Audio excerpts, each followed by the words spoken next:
Sheikh Abdur Rahman Sudais হাফিজাহুল্লাহ, তার কাছে কিছু যুবক, সৌদিয়ান কিছু যুবক একবার যে বললেন যে আমরা প্রতি বছর রমজান আসার আগেই প্রস্তুতি নেই মানসিকভাবে যে আমরা এবার রমজানে অনেক ইবাদত বন্দি করব, কোরআনটা খতম দিব, 5 ওয়াক্ত নামাজ 1 ওয়াক্ত আমরা ছাড়বো না, রমজান আসলে আমরা অনেক ভালো ভালো কাজ করব, আমরা এগুলো পরিকল্পনা করি। কিন্তু দুঃখের বিষয় হলো দেখতে দেখতে রমজানটা চলে যায়, শেষের দিকে আফসোস হয় এবং একটু খারাপ লাগা কাজ করে এবং দিন শেষে রমজান পার হয়ে যায় এবং আমরা আবার অপেক্ষা থাকি, ঠিক আছে তাহলে পরের বছর করব। এভাবে রমজানে আর ইবাদতের তৌফিক হয় না। এত চেষ্টা করি, এত নিয়ত করি, কিন্তু আসলে না ওই কোরআনটাও ভালো করে খতম দিতে পারি, খতম দিলেও কোন রকম খতম হয়, সুন্দর করে পড়া হয় না, ধীরস্থিরতার সাথে তেলাওয়াত করা হয় না, নামাজটা ঠিক মতো পড়া হয় না, কোনো ফাঁক দিয়া তারাবি মিস হয়ে যায়, আমার গুনাহ হয়ে যায়। আমি ভালো থাকতে চাই কিন্তু রমাদান ইবাদত করার তৌফিকটা হয় না।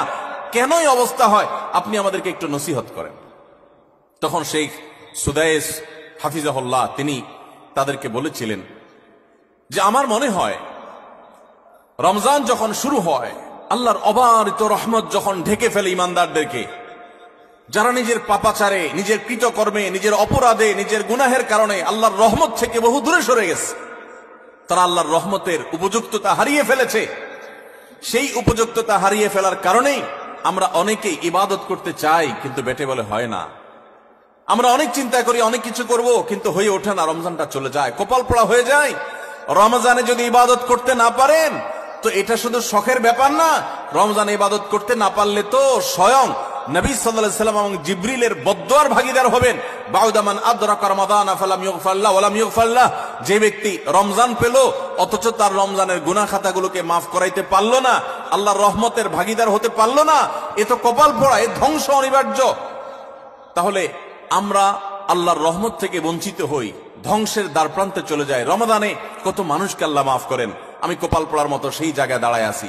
আগে যা ছিলাম রমজানে তাই, একটু রোজা রাখলাম, একটু ইফতার করলাম, একটু সাহারি খেলাম, একটু তারাবি টুকটাক পড়লাম, বাস এ হলো আমার রমজান।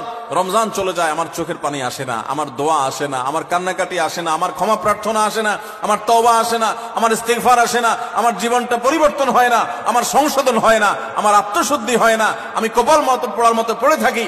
এর অন্যতম প্রধান কারণ হলো যে আমি সারা বছর পাপাচার করে আল্লাহর রহমত থেকে এত দূরে সরে গেছি যে রমাদানের আল্লাহর এই রহমতের উপযুক্ততা আমার হারিয়ে ফেলেছি। এই জন্য শেখ সুদাইস তাদেরকে বলেছিলেন আমার মনে হয় আমাদের গুনাহ এবং পাপাচারের কারণে আল্লাহর রহমতের উপযুক্ততা আমরা নষ্ট করে ফেলেছি। এই জন্য রমজান আসার আগে প্রস্তুতি হিসাবে আমরা আল্লাহর কাছে চোখের পানি ফেলে দোয়া করে আগের সব গুনাহগুলো মাফ চেয়ে নেই যে আল্লাহ রমজানের রহমতের উপযুক্ত হওয়ার জন্য আমার পূর্বের সব গুনাহ মাফ করে দেন, আমার হালখাতা করে দেন।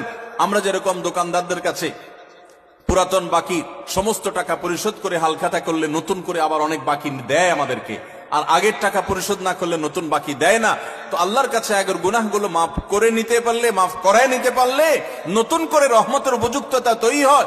এই জন্য রমজানের প্রস্তুতির অংশ হিসেবে প্রথম প্রস্তুতির কথা বলেছি, আল্লাহর কাছে আসুন নিজের কৃত পেছনের সমস্ত গুনাহ, সমস্ত খাতা, সমস্ত ভুল, সমস্ত বিচ্যুতি, সমস্ত ত্রুটি, সমস্ত পাপাচার, সমস্ত জুলুম, যত অন্যায় করেছি, চোখের গুনাহ করেছি, মুখের গুনাহ করেছি, মোবাইলে গুনাহ করেছি, ফেসবুক ইউটিউব মোবাইল করেছি, যত গুনাহ করেছি সমস্ত গুনাহ থেকে আল্লাহর কাছে মাফ চাই এবং দোয়া করি আল্লাহ তুমি সব গুনাহগুলো মাফ করো, তুমি আহকামুল হাকিমিন, তুমি গফুরুর রহিম, তুমি সবকিছু করতে পারো।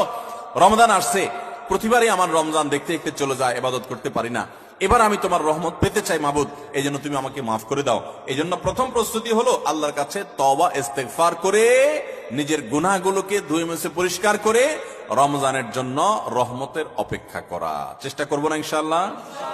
আল্লাহ আমাদের সবাইকে, আমরা যারা আছি, যারা শুনছি, আল্লাহ আমাদের সবাইকে আপনি রমাদান আসার আগে আগে আমাদের গুনাহগুলোকে মাফ করে আপনার রহমত থেকে দূরে সরার মতো যে সমস্ত অপরাধ করে বসে আছি আল্লাহ সেগুলো থেকে আমাদের ফিরে আসার তৌফিক দেন এবং আমাদের গুনাহ খাতাগুলো মাফ করে দেন।